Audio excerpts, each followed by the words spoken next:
বুখারী শরীফের বর্ণনা তো কাফন চোর একটা মরার আগ দিয়া নিজের সন্তানদেরকে বলতেছে আমি কাফন চুরি করছি সারা জন্ম,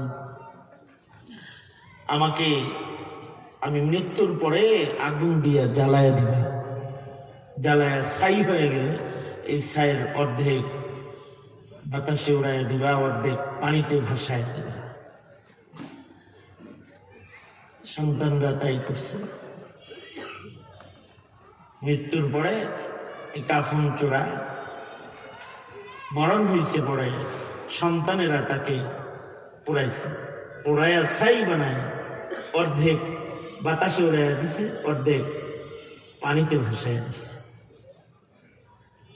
আল্লাহ তাআলা নবীজি বলেন, আল্লাহ তাআলা বাতাসকে বলছে একজন লোক আইছে বাইর কর, পানিকে বলছে এই তোর ভিতরে একজন লোক আইছে বের করে দে, জমা হয়ে যায়। খারাপ হচ্ছে। আল্লাহ তাআলা বললেন এই ড্রামা করলি কে, নাটকটা করছিস কে, এই নিজেরে পুরাইলি, ছাই বানাইলি, লুকাইলি, বাতাসে গেলি, পানিতে গেলি, কারণ কি? বান্দা বলে আল্লাহ কেউ না জানে, আপনি তো জানেনই কি লেগে করছি। সুবহানাল্লাহ। আমি অপরাধী, আপনার সামনে দাঁড়াইবার সাহস নাই, এই জন্য নিজের লুকাইছে আপনার ভয়ে। আল্লাহ পাক বলেন, নবীজি বলেন আল্লাহ পাক তার ভয়ের কারণে তাকে বললেন তোকে মাফ করে দিলাম। এতটুকু ভয় পেয়েছে।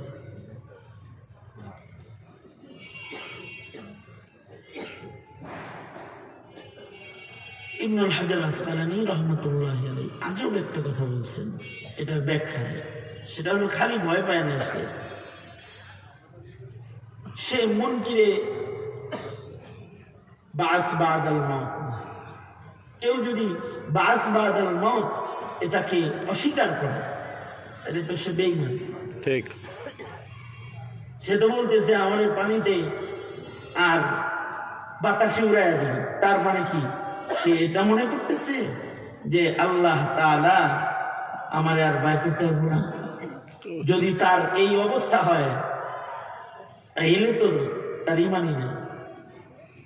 ইবনুল হাজার আসকালানী বলে সেও জানে যে আল্লাহ তারে বাইর করতে পারবে,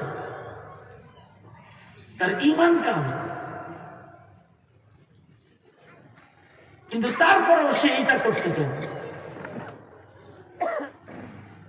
হাফেজ বলে এই জন্য বের করছে, এই জন্য পড়াইতে বলছে, এর ভিতরে আল্লাহর ভয়ের সাথে আরেকটা গুণ আছে, আরেকটা গুণ আছে তার, সেটা হলো সে নিজের ছোট মনে করে।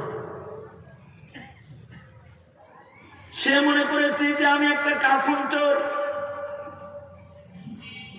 আহকামুল হাকিমিন আল্লাহ তাআলা রাজা বাদশাদেরকে বিচার করবেন, আমার মতো একটা ছোট কাফন চোরের তালাশ করবেন। আমি তো ছোট মানুষ,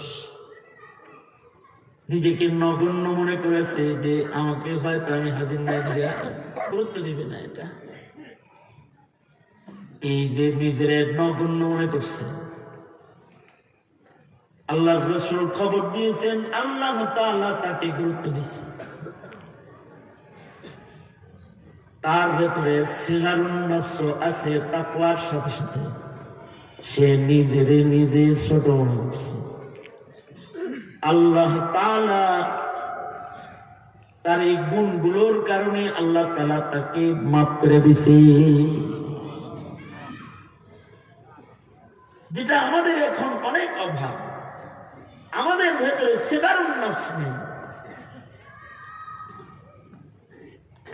সিগারুন নফসের একটা গুণ যদি কারোর ভেতরে পাওয়া যায়, আল্লাহ পাক তার মর্যাদা বাড়ায়। হযরত আবু যর গিফারী রাদিয়াল্লাহু আনহু উনি রাস্তা দিয়ে যাইতেছেন আর মুখটা চাদর দিয়ে ঢাকা। নবী আলাইহিস সালামের পাশে হযরত জিবরাইল বসে আছেন। জিবরাইল বলেন আলাইহিস সালাম যে আল্লাহর নবী ওই যে আবু যর, আপনি আবু যরকে চিনেন? আমি চিনি না, খালি সব ফিরিস্তারা চিনি। আমার আবু যরকে সব ফিরিস্তারা কেন চেনে? কারণ কি? হযরত জিবরাইল বলেন ওয়াজহান, দুই কারণে চিনে। লিসিগারিহি আলা নাফসিহি, নিজেকে নিজে ছোট মনে। আর আরেকটা গুণ হলো অধিক পরিমাণে সূরা ইখলাস পড়ে। কারণ কোরআনে কারীমের সূরাতুল ইখলাস সূরাটা এত ফজিলতপূর্ণ সূরা, কেউ যদি একবার পড়ে 10 পারা পরিমাণ কোরআন তেলাওয়াতের সওয়াব, যদি 2 বার পড়ে 20 পারা তেলাওয়াতের সওয়াব, যদি 3 বার পড়ে 1 খতম পরিমাণ কোরআন পড়ার সওয়াব, যদি 6 বার পড়ে 2 খতম পরিমাণ কোরআন পড়ার সওয়াব, যদি 9 বার পড়ে 3 খতম পরিমাণ কোরআন পড়ার সওয়াব, যদি এক বসায় কেউ 10 বার সূরাতুল ইখলাসটা পড়ে, আল্লাহ তাআলা তার জন্য জান্নাতের ভেতরে প্রাসাদ নির্মাণ করে। কোরআনের তেলাওয়াত। হাকিম মুহাম্মদ থানভী রাহমাতুল্লাহ আলাইহি বলেছেন, বাচ্চাদেরকে কোরআন পড়াও, বাচ্চারা ফিতনা চিনবে। বাচ্চাদেরকে নামাজ পড়াও, বাচ্চারা গুনাহ ছেড়ে দিবে। ওই থেকে বলছে, কোরআন থেকে বলছে। বাচ্চাদেরকে জিকির করাও, ওরা আল্লাহর আশিক হয়ে যাবে। আমরা আমাদের বাচ্চাদেরকে এখন কোরআন পড়াই না, তো কোরআনে কারীমের তিলাওয়াত শিখাই না আমরা। আমাদের বাচ্চারা সূরা ইখলাসও পড়তে পারে না এখন, প্রজন্মের সন্তানরা। আওয়ামী লীগ তো মক্তব সব বন্ধ করছে, কেজি স্কুল চালু হয়েছে না। স্কুলে যতটুকু ঐচ্ছিক বানাইছে ওটাকে, সূরা কালাম যার একটা শিখতে স্কুলে ধর্ম বইতে, ওটা ঐচ্ছিক, ওটা টেস্ট পাস ফেল সমস্যা।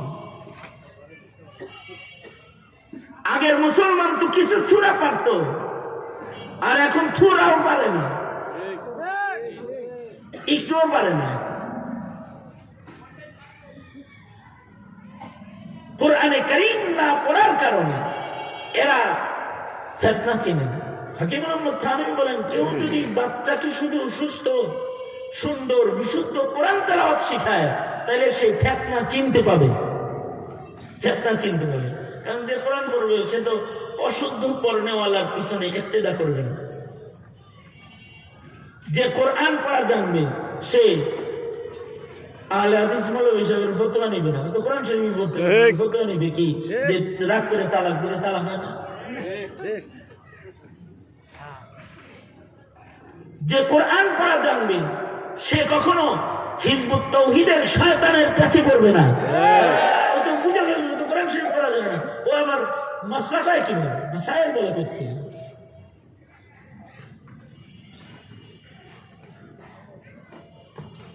আর যদি কেউ আমাদের আকাবিররা বলেন, কেউ যদি তার সন্তানকে এতটুকুন কোরআনে কারীম পড়ায় যে ছেলেটা কোরআনের আশিক হয়ে গেছে, এবার সে সকালবেলায় সূরা ইয়াসিন পড়ে, সন্ধ্যাবেলায় সূরাতুল ওয়াকিআ পড়ে, রাতে মুলুক পড়ে, মাঝে মাঝে কোরআন পড়ে, এমনকি শুক্রবার এলে সে সূরা কাহাফ তিলাওয়াত করে। যদি এতটুকু কোরআন পড়নেওয়ালা কোন কালেমাওয়ালা হয়, সে শুধু ছোটখাটো ফিতনা নয়, তাকে আল্লাহ তাআলা দাজ্জালের ফিতনা থেকেও হেফাজত করবে। যারা সূরাতুল কাহফের তিলাওয়াতকারী এরা দাজ্জালের ফিতনায় পড়বে না। তাফসীর মুসলিম না তিলাওয়াত করলে দাজ্জালের ফিতনায় পড়বে না। হাদিসে আছে, আল্লাহর রাসূল বলেছেন, যারা নিয়মিত সূরা কাহফ পড়বে ইয়াউমুল জুমআতে, দাজ্জালের ফিতনা তারা চিনে ফেলবে। এখন আমাদের সন্তানরা দাজ্জাল চেনা দূরের কথা, আমাদের সন্তানরা তো কাদিয়ানি চিনে না, নাস্তিক চিনে না, হাসিনা চিনে না,